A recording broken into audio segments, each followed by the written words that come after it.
All right, Congress getting back to work on tax reform after passing the biggest cuts to your taxes in decades. But as the U.S. House and U.S. Senate head to conference, there are still big differences to reconcile to deliver a bill to America by Christmas. And we don't even know who's going to be in the conference committee. GOP West Virginia Senator Shelley Capito joins us right now to vote for the tax reform plan this weekend. Of course, you did vote for it this weekend. Absolutely. And the question is, what the ultimate thing going to look like? So, Senator, you guys are on a bit of a high right now, but no time to high five.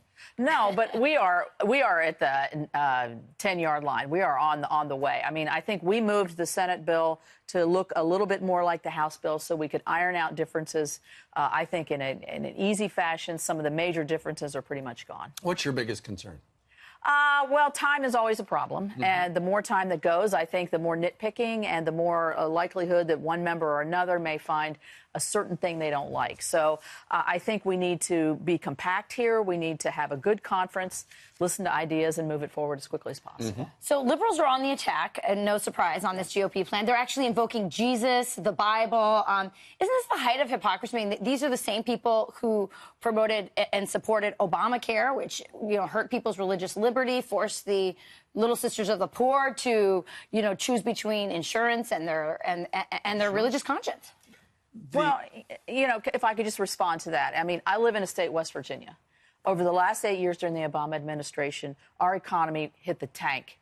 I didn't see people coming out calling, in a religious way how horrible this is, right, that people are out of a job and can't work.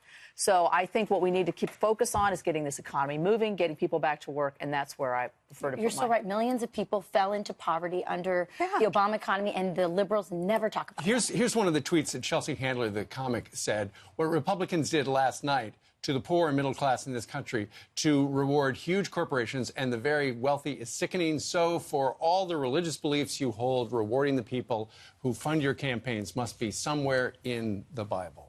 She kind of touched on that, the same theme that the New York Times did as well, where this bill is just a boondoggle for the rich. I disagree with that wholeheartedly. I live in, again, a state that's very middle class, struggles economically.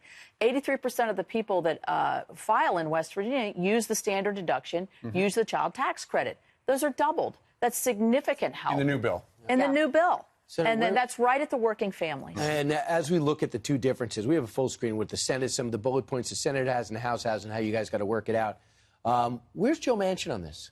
Joe Manchin believes in a lot of the things that passed in the Senate.